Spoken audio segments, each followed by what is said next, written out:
suspected that my unemployed husband tampered with my dinner every night, so one day I sneakily skipped in. In the middle of the night, I heard him drive off somewhere in his car, so I followed him. I was taken aback when he pulled up at my sister's house. What happened next left me speechless. Hi, guys. I am Ivy, and this is my story. I had a pretty decent life with my husband Luke until one day I discovered something horrible about him. Let me tell you what started off the chain of events that changed my life and many others. I started to notice some messed up things about my daily life. Initially, when I thought about those things, it seemed like I was just being paranoid. At that time, I was really having a hectic work schedule and thought that I was losing my mind. But as the days passed, I became more and more suspicious about what was happening around me. I know this sounds like I will start talking about conspiracy theories, but it's not that, I promise. It's just that I found it strange how I slept like dead every night. At first, I had chalked it up to me being dead tired after work and really needing the rest. But I kept passing out every single day, even when I had a relatively easy week. This was something that never happened to me before. I'm usually a light sleeper and get up to pee at least once every night, but for about 2 months, that habit was almost gone. I wasn't waking up well until my husband woke me up for work. After that, I stayed groggy and even a cold shower couldn't wake me up fully. A lot of you will think that it was because I have taken up too much stress at work. That's what I thought in the beginning. But in the third month, when there weren't any major projects and I wasn't dead tired, I was still almost passing out after dinner. Yes, I did notice that I was out in a few minutes right after dinner. This was also odd since I usually stayed up to watch a movie and do my skincare. All of that was up in the air because after dinner, all I did was wash the dishes with my husband and then immediately crawl into bed to pass out. I had also noticed that this happened only when I was home. In these 3 months, I had stayed over at a friend's house for a little girl's night sleepover. I had stayed up pretty late and didn't feel like sleeping at all. In fact, I was even awake when the others fell asleep. Actually, that's when I started to suspect that something was really going on. Everything that was going on with me somewhat indicated that I was maybe taking sleeping pills. When I was at my friend's house, I was experiencing the withdrawal effects of the pill. I knew what it was like because my mother had been prescribed sleeping medications before she passed away. I had seen what those meds can do to people, so I knew that I was somehow being given sleeping medicine. Since I always started to feel drowsy after dinner, I knew that it had something to do with my food. Guess who cooked that food every day? Yep, my husband. No, we don't order takeout as much as I prefer eating homemade meals. Luke is actually a good cook and makes some amazing dishes, so he had been making all my meals from breakfast to dinner. After being unemployed for a while, he started to make my meals as a thank you for taking over all his financial burdens. So he was the one who made my dinner every day. At first, I really didn't want to suspect that my husband was intentionally adding something to the food. But it became clear when I dug around and found used strips of sleeping medication hidden away in his gaming room. That's when I knew that something was terribly wrong. That night, I was too scared to have dinner made by my husband. So when he came back from grocery shopping, I tried to act cool and said, "Hey, Luke, let's not have dinner at home today." Huh? Why? Don't you like my cooking anymore? No, no, it's not like that, Luke. I love your cooking, and you know that. Then what's the problem, Ivy? Why don't you want to eat at home? Well, it's been so long since we have ordered Chinese food. I've been really craving Chinese takeout today. I saw a coworker get some for lunch, and ever since then, I can't forget about it. Babe, if you want, I can always make you Chinese. It may not be like takeout, but it will be made with love. Maybe some other day, Luke. Today, I really feel like doing Panda Express. I don't know. I kind of feel like eating at home as usual. Are you sure you don't want anything else? I can make your favorite pasta dish. I even brought all the supplies. Luke was acting really hesitant about eating out. When he started to cook, he used to be very excited when I talked about getting takeout. It would mean less work for him one night. But that day, he had been hesitating about ordering food and was really insisting that we eat at home. He gave me a variety of excuses and said, "It's just so wasteful to order out when I just went grocery shopping." Oh, come on, Luke. We can always have home cooked meals from tomorrow. But takeout is also very unhealthy, you know? Since when did you start labeling food as healthy and unhealthy, Luke?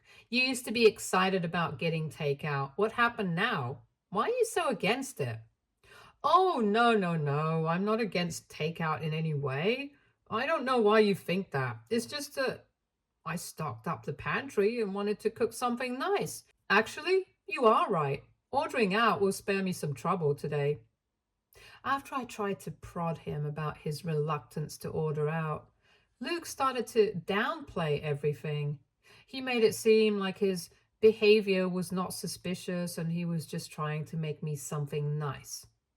I knew very well that it wasn't the case. I knew Luke was freaking out because he couldn't drug me that day. He tried his best to convince me to eat at home, but I was too scared to even take a chance. So I pressed on until Luke agreed to eat takeout. I was relieved because I really didn't want any unwanted medicines in my body again. That night, I closely observed what Luke was doing and how I was feeling. I saw that after eating takeout, I wasn't feeling drowsy at all. In fact, I felt active and didn't want to go to sleep. Luke was never sleepy before, and he wasn't sleepy that day either. So we wrapped up in a blanket together and started to watch TV. A little over 10 p.m., Luke started to get really fidgety. He was acting very off and kept twitching a lot. He was also constantly whipping out his phone and texting with someone. That was something that I had never seen him do before. He's not a person who texts. He's mostly a person who calls people to talk. But that night he was texting someone a lot, and the replies also came very frequently. I was on high alert and knew that I should prod him a little more. I said, "Who are you texting so late at night, Luke?" "It's not that late, Ivy. It's just a little over 10 p.m. Still, feels late for me because I usually am fast asleep by now. God, I don't know why I can't stay up anymore." "You work so hard every day that you get tired at night. You have had a very hectic few months, remember?" "Yes, I do remember it.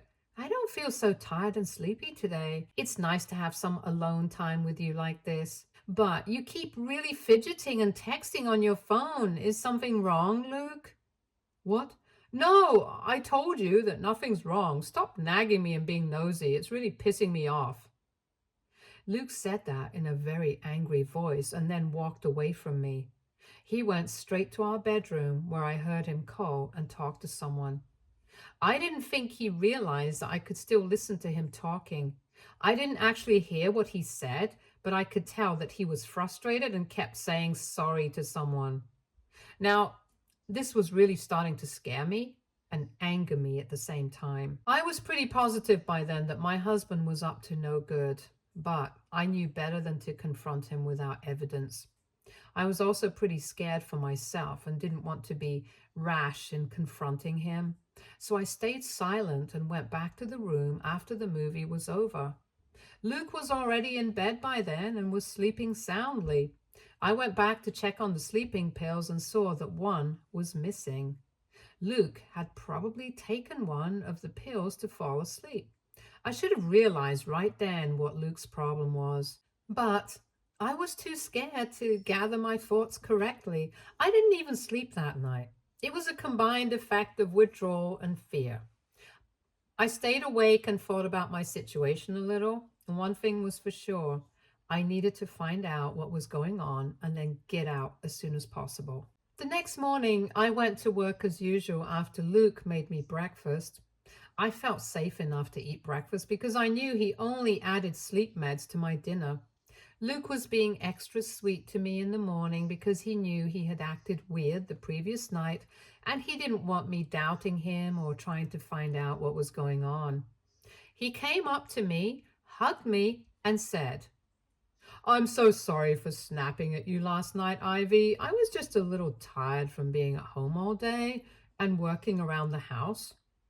"Oh, I understand that, Luke. It's just that you seemed really off, so I wondered what was going on."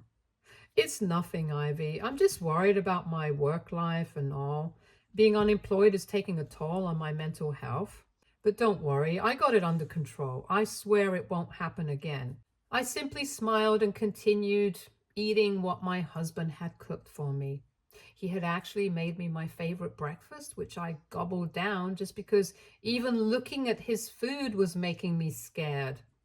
Luke simply thought that I was in a hurry. I left for work as usual and started to plan what I was going to do that night.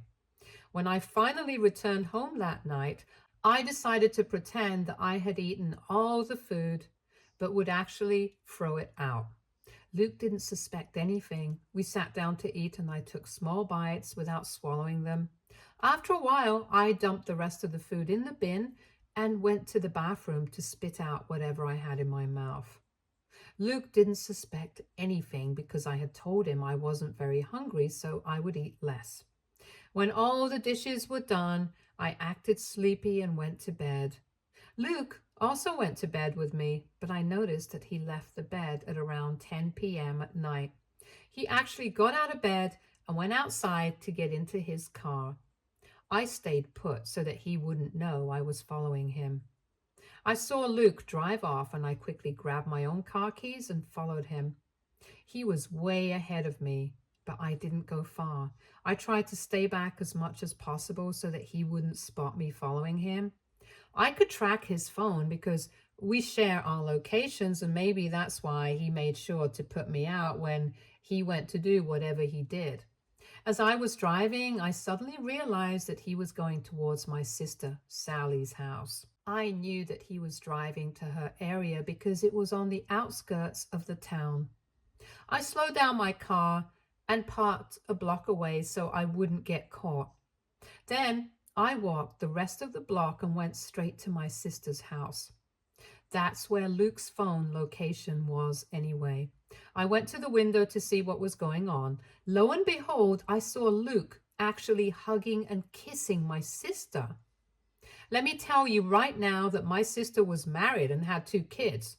My brother-in-law, Connor, was a truck driver and stayed out of the house most of the time. Turns out my sister was using this opportunity to bang my husband. This is what I had heard them saying. "God, I missed you so much last night, Luke. Why didn't you come to me?" "Your stupid sister insisted on having takeout and didn't want to eat my home-cooked food." "What witch she is, Luke." "Wait, do you think that she's onto us? Is she suspecting anything?" "Oh, please, Sally, your sister is dumb as a rock. She trusts me too much and won't suspect anything." "That's the only redeeming part of her. She trusts people easily, which makes our work easier. I wish Connor was like her. He keeps having suspicions that I'm up to no good." "But you are up to no good, Sally." "Yeah, but he doesn't need to know that. Just my stupid sister doesn't need to know anything. Let them believe that we are in love with them." Sally and Luke were snickering and laughing between themselves as I watched from the window. I had my hand on my mouth because I was really on edge and wanted to scream. Actually, I wanted to scream and barf at the same time. Never in my life had I ever imagined that my husband would cheat on me, that too with my own sister. They were right. I trusted them blindly and never even thought that this could be possible. I was so blindsided because I didn't even know Luke liked Sally. He always told me how he thought she was vain and shallow, but at that time, I could see him kissing and hugging her like she was his world. It was just plain messed up. Thank God Sally's kid wasn't around to witness what I did. I felt like I would be sick, but I needed to hold myself together and dig deeper. I quickly took out my phone, which was already on silent, and started to take pictures of Sally and Luke. They were so lost in their own world that they didn't even notice that someone was watching them. You would think that this was the worst that could have happened. Well, no, things turned even worse when Sally said, I don't know how you got through the night without the drugs. I had some stashed away here and had it when the kids were asleep. I don't think you got that chance. Are you mad, Sally? I wouldn't have taken it even if I had a chance. Ivy didn't take the sleeping pill, so she could have easily woken up and caught me red-handed. The stupid woman wouldn't even go to sleep in the first place. I can imagine that. She is a light sleeper too. Last night was probably hell for you. How did you even sleep? How do you think I slept? I took one of these sleeping pills for myself. There was no other way. Oh, you poor thing, Luke. Don't worry, we'll have a blast today. Did you bring the good stuff? I can't wait to get high together. Luke excitedly took out a white packet from his bag, and I immediately knew what it was.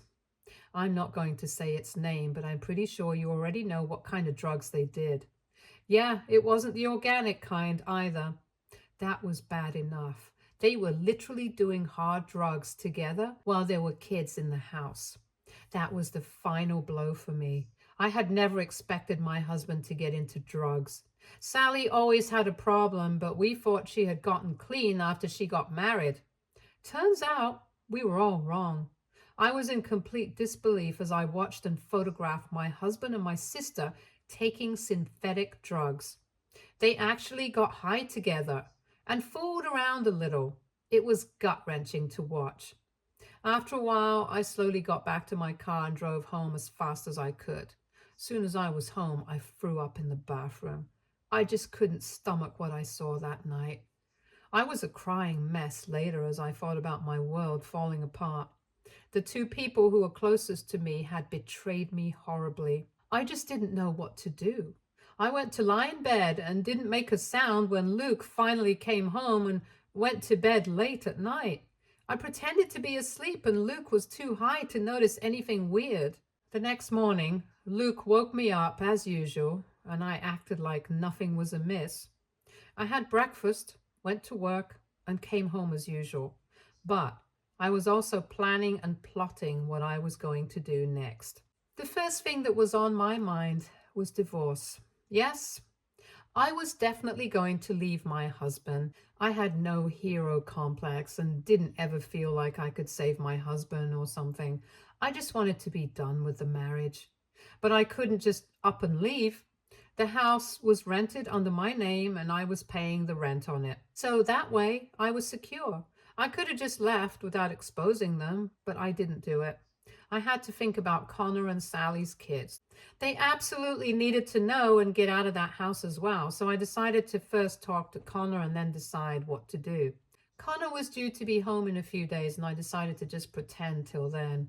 I somehow managed not to eat dinner every night and threw it away when Luke wasn't looking. When Connor was finally back home for a few days, I called him up and arranged a meeting.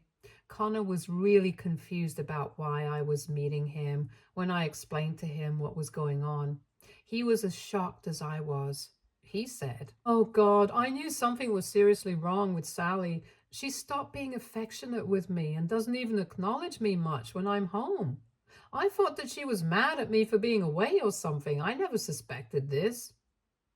I never suspected this either, Connor. I still can't believe how far these two were willing to go to do drugs and cheat on us. I'm disgusted by what Luke did to you as well, Ivy. You definitely don't deserve this. I'm so glad that you were brave enough to try and find out what was going on. I had to do it, Connor. I simply couldn't walk away without knowing what was going on. Besides, I needed proof to show that Luke was seriously drugging me so that he could cheat on me and get high. Oh, God, I can't believe they did that around my kids. How could she do that to them? I get it that she doesn't love me anymore, but the kids are innocent. I'm so sorry you have to go through this, Connor. I can't imagine what I would have done if I was in your place. The main reason I called you over as fast as possible is that I am seriously worried about the kids. I'm concerned about them too, Ivy, but don't worry, I won't let them suffer anymore. God knows that they have had enough. I won't let them be cared for by a druggy mother who had no regard for her own child. Let's forget that she's also a cheater. I had no idea what Connor was planning. I had already made up my mind that I would be divorcing my husband. Staying with him is simply not an option anymore. But the divorce wasn't the only thing on my mind. I also had another plan, but I needed to discuss it with Connor. I said, "So, what are you planning to do, Connor? I've already planned to divorce Luke. There's no way I'm staying with him anymore. I'm also thinking about reporting him to the cops. Do you have a problem with that?" "I think that's a good idea, Ivy. And no, I don't have a problem with what you're going to do." "If I do this, Sally's name will come up and she might get arrested. I want you to know that it is a big possibility. I don't know how it will affect the kids, so I'm asking you." "I will be there for the kids, Ivy. I will talk to my company and see if they can keep me local. That way, I would be able to stay with my kids without any worries." "So you have no problem in me filing a police case and putting Sally in trouble?" "No, I don't have a problem, Ivy. Sally has this coming. She chose to go back to drugs, and now she needs to face the consequences of her actions." Connor and I talked about our plans some more and decided to meet up secretly to set things in motion. I didn't let anyone else know what was going on because I was still trying to arrange everything and make sure that I was safe. Connor and I had planned to catch both Luke and Sally red-handed, while also calling the cops on them the same day. We had both already filed for divorce in a week and had our plan in motion. The day we confronted our cheating spouses, Connor had lied to Sally and told her that he would be out of town for a few days. He was actually not out of town and waiting at a friend's house to go and ambush Sally when Luke went over. Night fell, and Luke went over to Sally's house as usual. I was pretending to be out from the pills, but I had thrown away dinner that night. When Luke left, I called Connor, and together we went to confront them. We had already called the cops when he was near Sally's house, so we knew the cops were on their way soon. We only had a few minutes to confront them. Connor had a key to the house, so he simply opened the door and walked inside with me, following behind. We caught Sally and Luke in the middle of a makeout session, and we could also see the drugs laid out on the table. As soon as Sally and Luke saw us, they looked shocked. They scrambled to detach themselves from each other and stood up fumbling with their hands. They said, "Oh my God, what are you doing here, Connor? You were supposed to be away." "And you decided to take advantage of the situation to cheat on me. I also see that you're back to taking drugs again, Sally." "What? No, they're not drugs. It's not what it looks like, Connor." "Are you still going to stand here and lie, Sally? We literally caught you red-handed." "What are you doing in my house? Why are you here?" "I'm here because my husband has been cheating on me and drugging me to come and see you. I just had to come and confront you two now, didn't I?" "You have got it all wrong, Ivy. There is nothing going on between us." Sally and Luke were actually trying to gaslight us, but we weren't going to be naive enough to fall for that. They knew that they were caught and were only trying to delude themselves into thinking that they could get away with this. Too bad that they still didn't know what was in store for them, so I decided to tell them. "We know exactly what's going on. I can't believe that you two are shameless enough to still try and gaslight us. We know you two are having an affair and using drugs."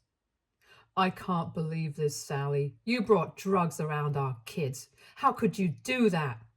I made a mistake, okay? You were away for so long that I get lonely and I had an affair. It's not my fault that Ivy couldn't keep her husband interested in her as well. I can't believe you betrayed me like this, Sally. You should have stayed away from Luke, but you still went along and betrayed me. Luke is no one, but you were my sister. You can't blame this on me, Ivy. This is equally your fault. You should have been more caring towards Luke. Yeah, I've been feeling really neglected, Ivy. That's why I resorted to drugs and had an affair. You can't blame us for all of this. Yeah, both Luke and Sally had the audacity to try and blame me and Connor for their affair. Instead of being apologetic and remorseful, they were trying to blame us for working to keep a roof over their heads while they had an affair and did drugs. I was absolutely disgusted by them and said, "Oh, we can blame you two for a lot of things, Luke.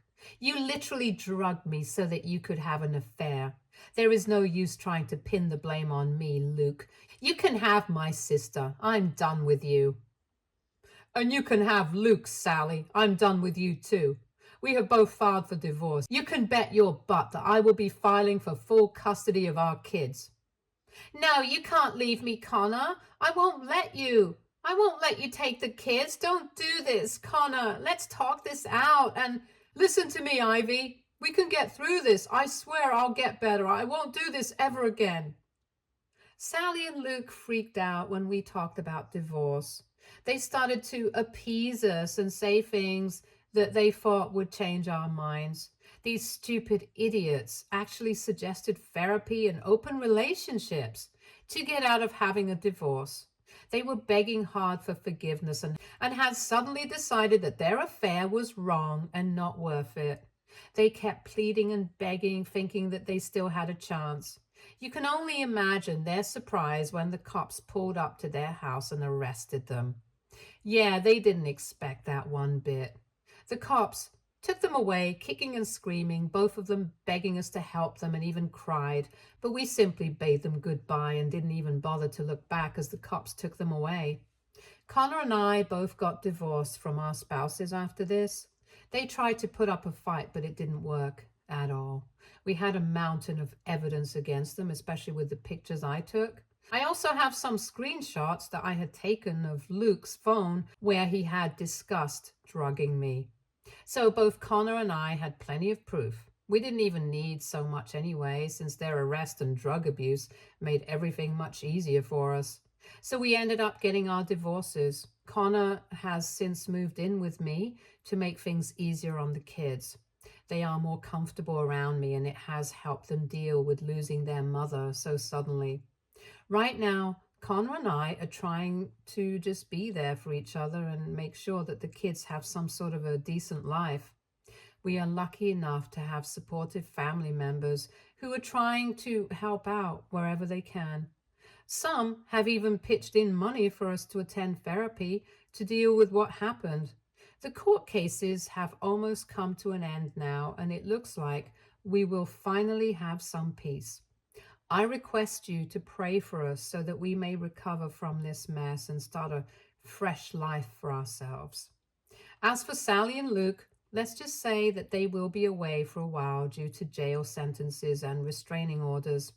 Overall, I must say that things ended in the best way possible under the circumstances.